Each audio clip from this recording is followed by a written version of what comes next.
Hi everyone, hope you are doing well from wherever you're watching this channel, depending on the time zone.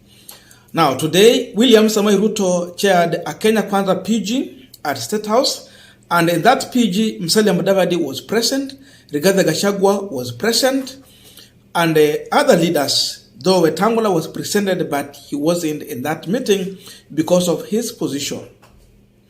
And they have come out with a list of 7 members who are going to participate in the bipartisan dialogue with the team that Raila Odinga had already chosen from the Azimio side. And by the fact that Mudavadi and Rigathi Gachagua were in this meeting, it means they are in agreement with the kind of team that Ruto has selected. That is the main reason why they were part of the meeting.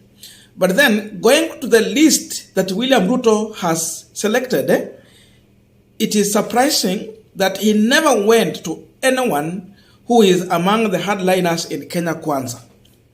And if you scrutinize that list properly, you are going to discover that there is no anyone who has been in support of Rigathi Gachagua or any image that you will see as if is a representative of Rigathi Gachagua in that meeting. These people are purely a William Ruto people. So in one way or another, William Ruto has succeeded to remove Rigathi Gachagua in this bipartisan dialogue.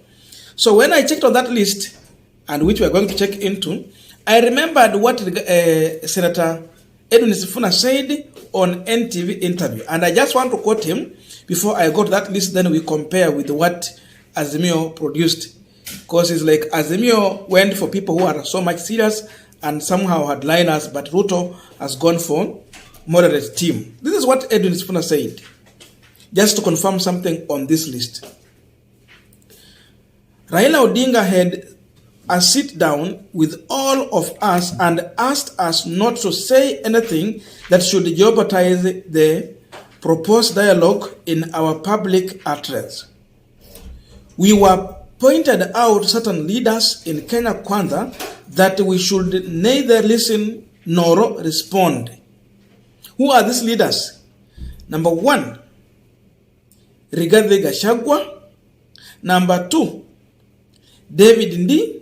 Number 3, National Leader Majority, Kimani Ichung'wah. Those are some of the people that Raila had wanted his team not to respond to.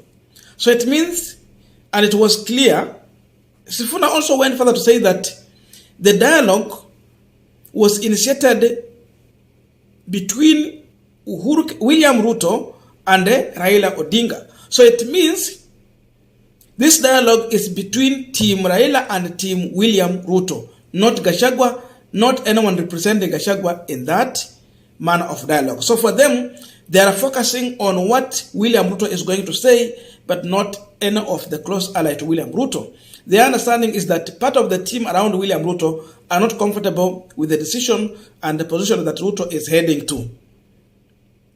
That's a confirmation. So, I want us to check on the list from the Kenya Kwanza, then we compare with the list from the Azimio side. But before we go deep into that, just a quick request for those who are watching and you're not subscribed, please consider subscribing to our channel. Subscribers, I must say thank you so much.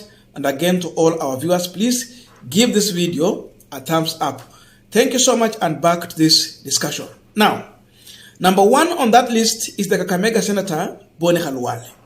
And I will tell you something about Boni Khalwale. Before this dialogue, one day to the mother of all demonstrations that Raila Odinga had called, there was a Thanksgiving service in Kakamega County. Rigathi Gachagua was present, Mudavadi was present, Ruto was not there. And the other Kenya Kwanza leaders were present. Boni Khalwale talked about dialogue. And for him, he said that they are a welcoming dialogue with Raila Amolo Odinga, as William Ruto had stated. He was saying this in the presence of Rigathi Gachagua. But when Gachagua got to speak, Gachagua was clear that for them, they are ready for maandamano and they are prepared to deal with those people who are going to demonstrate.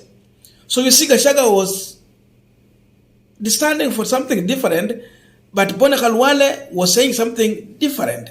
And that explains the reason why William Ruto has found in his own wisdom Boni Khalwale to be part of the bipartisan dialogue, because already in his own view, he was supporting that move.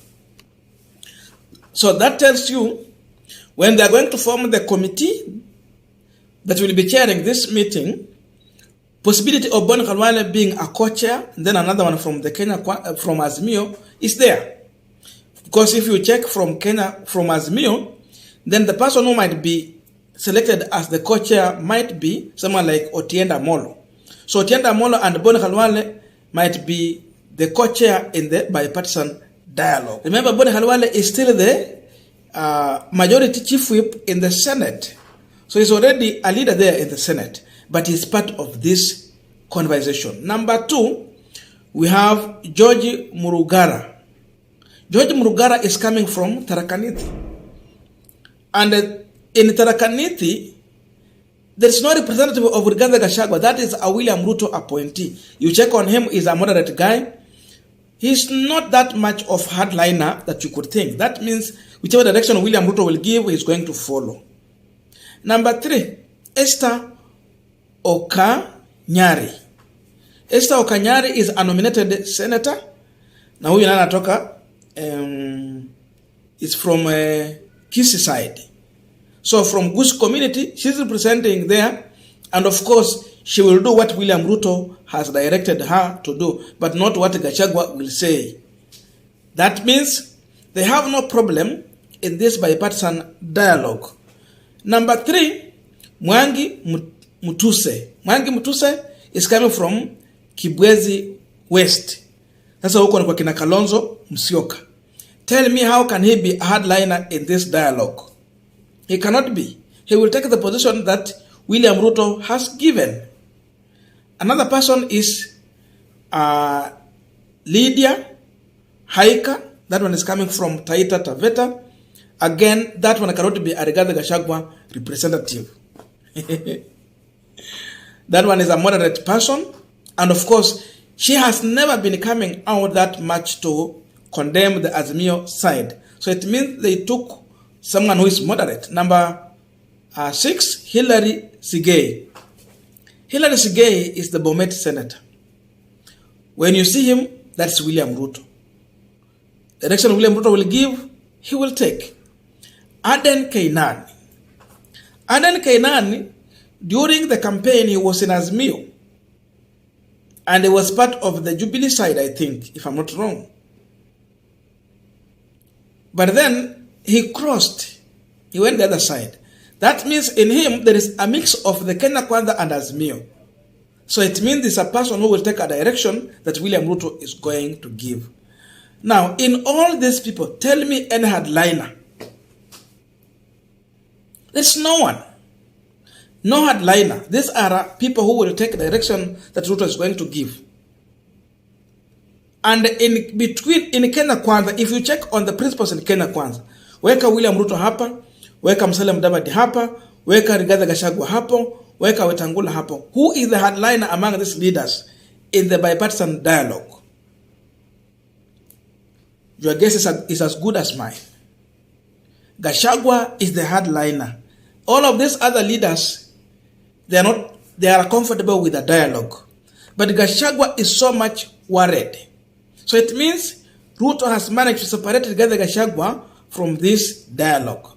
And the other information is that we were told William Ruto was not happy in the manner in which Uhuru Kenyatta's land, that Northland, was invaded. And the information that leaked out was that William Ruto gave a directive to the IG to take direct control and not allow to take orders from elsewhere. And this is one of the reasons why he decided now to go to this dialogue, because he understood that there is someone who wants to mislead him and he might end up into a ditch. Now, having gone through the Kenya Kwanza list of 7 members, compare that with what Azimio gave us and tell me. You are going to realize that Azimio gave most of their members hardliners. The tough-spoken members. Not radical, but hardliners. Number one, we are talking about Edwin Sifuna.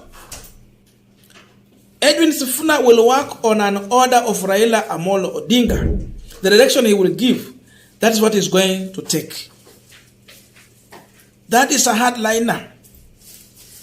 So it means with what Raila has laid on table, they are going to push for that agenda. No one will stop them from. And remember, this is the same way Edwin Sifuna was in the mass action. So he knows what exactly they are looking for. Number two, we are talking about Ledema Olekina. You all know how far Ledema Olekina went at Bomas of Kenya, fighting for justice and rightful winner of an election. It's not a pushover. So we will go with the direction in which Azimio has laid down on what they want. Opening the server, cost of living, and we are talking about constituting of the IEBC. Number three, Millie Gesagesa. That is another trustee of Raila Amolo Odinga, loyalist. She cannot back, you cannot compromise her. So it means they are going to put on table the issues Azimio has raised as they are in this engagement. We are also talking about Enoch Wambua. You see, Enoch Wambua, you are seeing Kalonzo Musyoka.